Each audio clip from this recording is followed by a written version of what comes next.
कभी कभी किस्मत हमें उस गली में ले जाती है जहां रोशनी नहीं होती, लेकिन वहां से निकलने वाले लोगों की रोशनी पूरी दुनिया को रोशन कर देती है। ये कहानी एक ऐसे ही लड़के की है जिसे समाज ने हर मोड़ पर गिराने की कोशिश की, मगर वो हर बार उठकर और भी ऊंचा हुआ। पूरी कहानी को जानने के लिए वीडियो को आखिर तक जरूर देखें। साथ ही वीडियो पर लाइक करें और हमारे चैनल ट्रू विद आनंद को जरूर सब्सक्राइब करें ताकि आपका आशीर्वाद मिलता रहे और हमारा हौसला बढ़ता रहे। बहुत साल पहले की बात है। एक छोटा सा गांव था जहां जमीनें तो बहुत थी, लेकिन इंसानियत बंटी हुई थी। एक ऐसा इलाका जहां जन्म से ही लोगों की कद्र नहीं होती थी, बल्कि उनका दर्जा तय कर नीचे कौन ऊपर। उसी गांव में एक बच्चा जन्मा। नाम रखा गया शिवकांत। बाप का नाम रामजी चौहान, माँ भीमा। घर बहुत ही गरीब, मिट्टी की दीवारें और छत से टपकता पानी। लेकिन माँ बाप के दिल में उम्मीद थी कि उनका बेटा कुछ बड़ा करेगा। पर वो क्या जानते थे कि उसका नाम लेने भर से लोग अपने होंठ सिकोड़ लेंगे, रास्ता बदल लेंगे और उसे इंसान की तरह जीने का भी हक नहीं देंगे। शिवकांत जब स्कूल जाने लगा तो उसका दिल बहुत खुश हुआ था। उसे लगा अब उसके जीवन में भी उजाला आएगा। लेकिन पहले ही दिन जब वो स्कूल पहुंचा, मास्टर ने उसे क्लास से बाहर बिठाया। बाकी बच्चे कुर्सी पर बैठे थे और शिवकांत जमीन पर। न पानी पीने की इजाजत, न बाकी बच्चों के साथ बैठने का हक। वो रोज रोता, माँ से कहता, माँ क्या मैं बुरा हूँ, क्या मैंने कुछ गलत किया है। माँ अपनी भीगी आंखों से मुस्कुरा कर कहती, नहीं बेटा, तू तो सबसे प्यारा है, बस दुनिया को अभी ये समझ में नहीं आया। शिवकांत की आंखों में धीरे धीरे नफरत की जगह सवाल भरने लगे, क्यों मेरे साथ ऐसा हो रहा है। पर वो हार नहीं मानता था। वो स्कूल के बाहर खड़े रहकर भी मास्टर की आवाज ध्यान से सुनता। जो बच्चे फेंक देते थे किताबें, वो उन्हें उठा कर पढ़ता। जो स्कूल के बाहर बचा हुआ पानी गिराया जाता, वहीं से प्यास बुझाता। वो जान गया था कि अगर उसे कुछ बदलना है तो सबसे पहले खुद को मजबूत बनाना होगा। समय बीतता गया। शिवकांत अब बड़ा हो रहा था। पढ़ाई में इतना तेज था कि गांव के मास्टर भी चुपचाप उसकी कॉपी दूसरों को दिखाते थे, लेकिन नाम कभी नहीं लेते थे। एक बार की बात है, गांव में एक बड़ा अधिकारी आया जिसे सरकारी स्कूल का निरीक्षण करना था।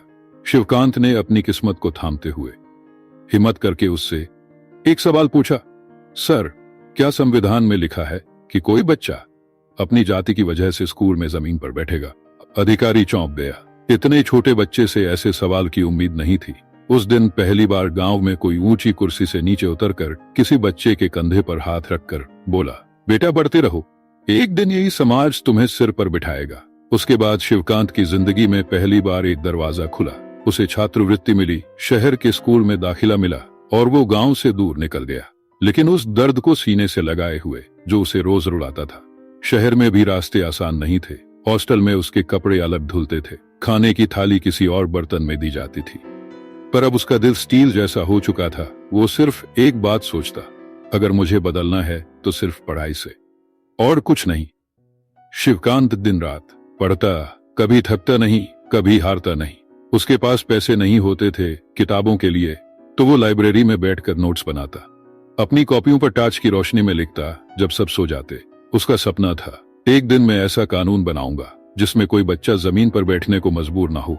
शिवकांत को लगा कि पढ़ाई ही उसका हथियार है, लेकिन समाज को देखकर समझ गया, जब तक हाथ में कानून नहीं होगा तब तक कोई उसकी बात नहीं सुनेगा।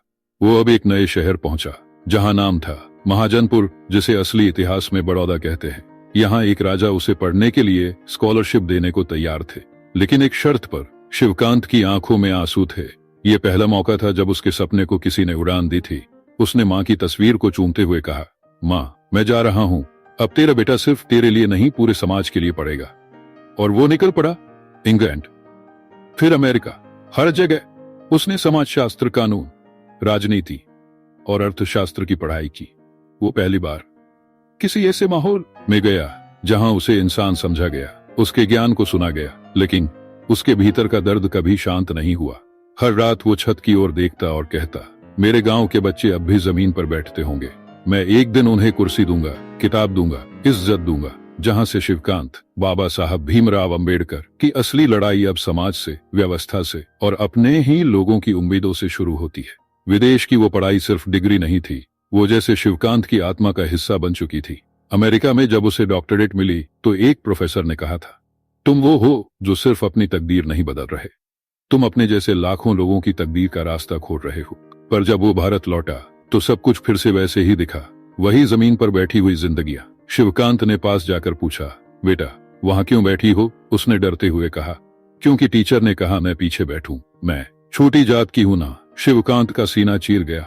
उसे लगा जैसे वो बच्ची नहीं, उसका अपना बचपन वहीं बैठा। उस दिन उसने ठान लिया, अब चुप नहीं रहूंगा, अब सिर्फ किताबें नहीं लिखूंगा, अब कानून की लड़ाई भी लड़ूंगा। शिवकांत ने कानून की पढ़ाई में इतनी गहराई बना ली थी कि बड़े बड़े अंग्रेज अफसर भी उसकी राय लिए बिना कोई निर्णय नहीं लेते थे। धीरे धीरे उसने एक समिति बनाई जिसका उद्देश्य था समाज में फैले भेदभाव के खिलाफ आवाज उठाना। वो भाषण देता, गांव गांव जाकर लोगों को समझाता, तुम्हारे साथ जो हो रहा है वो तुम्हारी नियति नहीं है, ये एक व्यवस्था की गलती है, और जब तक तुम खुद खड़े नहीं होगे कोई तुम्हें उठाकर कुर्सी पर नहीं बिठाएगा। बहुत से लोग उसकी बात समझते और बहुत से लोग उससे डरने लगे। कुछ पंडितों ने उसका विरोध किया, ये हमारे धर्म को तोड़ने की कोशिश कर रहा है। लेकिन शिवकांत हमेशा मुस्कुराकर कहता, अगर किसी धर्म में इंसान इंसान से छोटा हो जाए तो वो धर्म नहीं, दीवार है। एक समय ऐसा आया जब सरकार ने उसे एक बहुत बड़ी जिम्मेदारी दी, भारत के संविधान के निर्माण की। उसे संविधान सभा का अध्यक्ष नियुक्त किया गया। एक ऐसा लड़का जो कभी स्कूल में जमीन पर बैठता था, आज देश का कानून लिख रहा था। शिवकांत ने संविधान में एक एक लाइन लिखते वक्त अपने बचपन की हर पीड़ा, हर अपमान, हर आंसू को याद रखा। वो चाहता था कि ये संविधान सिर्फ कानूनों का पन्ना ना हो, ये हर उस बच्चे का हक बने जिसे कभी ठुकरा दिया गया हो। उसने लिखा, भारत एक ऐसा देश होगा जहां कोई भी व्यक्ति जाति, धर्म, लिंग या भाषा के आधार पर छोटा नहीं समझा जाएगा।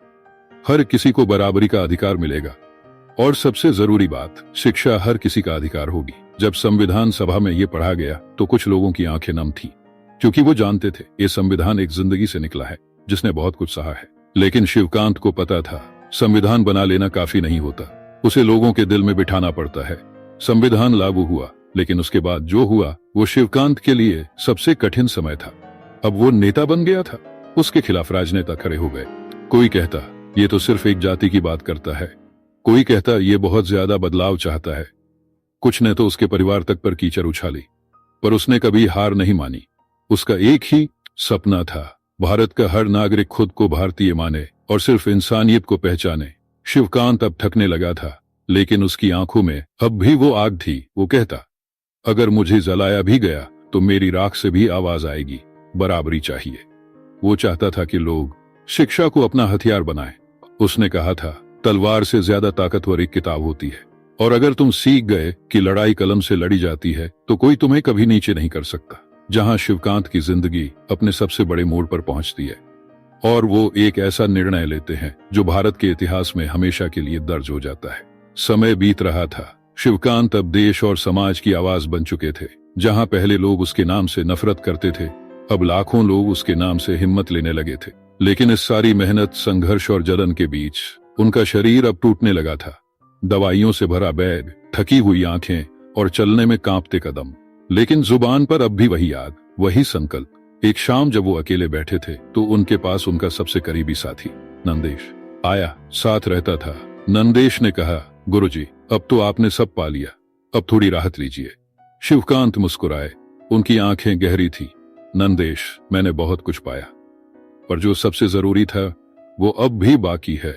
नंदेश हैरान हुआ, क्या? शिवकांत बोले, मेरे लोग अब भी मंदिरों से बाहर हैं, उनके लिए दरवाजे बंद हैं, और जो धर्म उन्हें अपमान देता है, मैं उस धर्म का हिस्सा कैसे रहूं? नंदेश चुप था, क्योंकि वो जानता था अब गुरुजी कोई बड़ा फैसला लेने जा रहे हैं। कुछ महीनों बाद एक ऐतिहासिक दिन आया। देश भर से लाखों लोग नागपुर नाम के शहर में इकट्ठा हुए। लोगों के चेहरे पर उत्साह था और दिलों में उम्मीद। शिवकांत मंच पर खड़े हुए, उनके हाथ में एक किताब थी, धम्मपद। उन्होंने माइक थामा और कहा, मैं आज वो जंजीर तोड़ रहा हूं जिसमें सदियों से मेरे लोग कैद थे। मैं आज एक ऐसा रास्ता चुन रहा हूं जो मुझे सम्मान, शांति और बराबरी देगा। और फिर उन्होंने बौद्ध धर्म स्वीकार कर लिया। लाखों लोगों ने उसी दिन उनके साथ धर्म परिवर्तन किया। कोई रो रहा था, कोई झूम रहा था, और कोई बस जमीन को चूम रहा था, जैसे पहली बार उस धरती पर उसके होने को मान्यता मिली हो। लेकिन इसके बाद शिवकांत और भी ज्यादा अकेले हो गए। राजनीतिक गलियारों से दूरी बढ़ने लगी। बीमारी ने उन्हें और जकड़ लिया। अब वो ज्यादा बोल नहीं पाते थे, लेकिन उनकी आंखें अब भी बोलती थी। रात को जब सब सो जाते, वो अपनी डायरी में लिखते, अगर मैं मर भी गया तो मेरे शब्द जिंदा रहेंगे, मेरी सीखें लोगों के जीवन का हिस्सा बनेंगी। उनका स्वास्थ्य तेजी से गिर रहा था। डॉक्टर ने कहा, अब कुछ ही दिन हैं। यह रात नंदेश ने उन्हें देखा। वो अपनी थकी हुई आवाज में बच्चों के लिए भाषण लिख रहे थे। आप सो क्यों नहीं जाते? शिवकांत बोले, मुझे मरने से डर नहीं लगता, लेकिन अधूरे शब्दों से लगता है। अगर मेरी ये बातें किसी एक बच्चे की सोच बदल दें तो मेरी जिंदगी सफल है। और अगली सुबह सूरज उगने से पहले एक दा शिवकांत अब इस दुनिया में नहीं थे, लेकिन उनकी राख से भी संदेश उठ रहे थे। पूरा देश रोया। उनके जाने की खबर अखबारों की हेडलाइन बनी, लेकिन उस छोटे से गांव के एक बच्चे के आंसुओं में सबसे बड़ी श्रद्धांजलि थी, जिसने कभी स्कूल में जमीन पर बैठकर शिवकांत के संविधान से अपने अधिकार सीखे थे। आज वो बच्चा एक वकील था और उसके दफ्तर में एक तस्वीर टंगी थी जिसके नीचे लिखा था, जिन्होंने हमें जीने का अधिकार दिया वो कभी मर नहीं सकते। अब जब आप ये कहानी पढ़ रहे हैं, मैं आपसे सिर्फ एक सवाल पूछता हूं, क्या यह समाज उसे हमेशा नीचा देखता रहेगा? कमेंट में अपनी राय जरूर दीजिए। अगर आपको शिवकांत की ये कहानी दिल को छू गई हो तो इसे सिर्फ शेयर न करें, इसे समझिए, अपनाइए और किसी बच्चे को ये जरूर सुनाइए जो आज भी किसी कोने में बैठा सोच रहा हो, क्या मैं भी कुछ बन सकता हूं?